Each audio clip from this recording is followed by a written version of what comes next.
Selon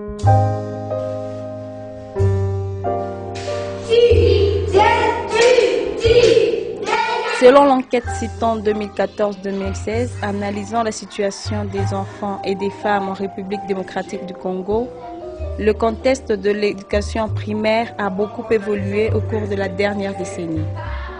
Cependant, le taux de déperdition scolaire reste pratiquement inchangé. Si presque 94% des enfants, quel que soit leur âge, entrent en première année, seuls 67% d'entre eux atteignent la 6e année primaire. La RDC ne pourra pas donc tirer pleinement profit des gains importants réalisés dans l'inscription massive des enfants en première année primaire.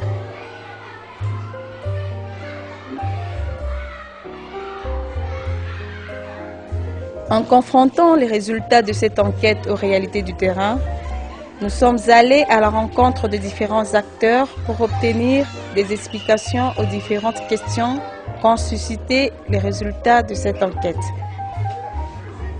L'enseignement est payable. Et maintenant, quand l'enseignement est payable, les parents ont de graves difficultés. Ils n'ont pas la stabilité financière.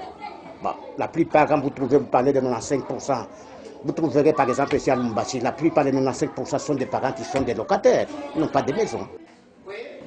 Parce que même si, lorsqu'on a commencé cette année, nous sommes au mois de novembre, fin septembre, il y avait des abandons aussi. Ce qu'il a dit, c'est vrai. Les parents se trouvent un mois sans payer, 2 mois, il dit que non, c'est trop. Comme ça, les enfants vont rester à la maison. J'ai mes amis qui ont abandonné parce que leur papa ne paye pas des études. C'est l'argent qu'on doit payer à l'école pour que les enfants puissent étudier. Moi, quand nous avons étudié, on ne sentait même pas qu'on payait, il y avait de l'énervement. On ne sentait pas. Avec l'impôt, tout ça, tout ce que les parents payaient, ça contribuait pour le fonctionnement des écoles. Qui est-ce qui va au travail, tout le monde? Pour les enfants là qui abandonnent, je vais dire que la première responsabilité, c'est dû aux parents. Bon, du fait que les parents sont appelés à payer à chaque fin du mois les frais scolaires. Parfois, si les parents se rendent compte qu'ils ne sont pas à mesure de s'acquitter, bon, peut-être un parent qui a, par exemple, totalisé 3 mois. Maintenant, il se rend compte que pour maintenant s'acquitter de ces 3 mois-là, ça devient un peu difficile pour lui. Alors, comme solution, les parents décident à ce que l'enfant abandonne l'école. C'est-à-dire que l'État congolais est responsable. Il doit prendre des dispositions. Celui qui crée les écoles, celui qui a le pouvoir d'organiser l'enseignement, c'est l'État congolais. Alors, il doit mettre en pratique tout ce qu'il décide là. Parce qu'il parle autre chose, mais sur le terrain, on trouve autre chose. Ce sont les grands problèmes. C'est l'État congolais. Les parents n'ont rien à voir dans ce problème-là. Ils ont des difficultés, de sérieuses difficultés. Si un litre est 20 à 200 francs congolais.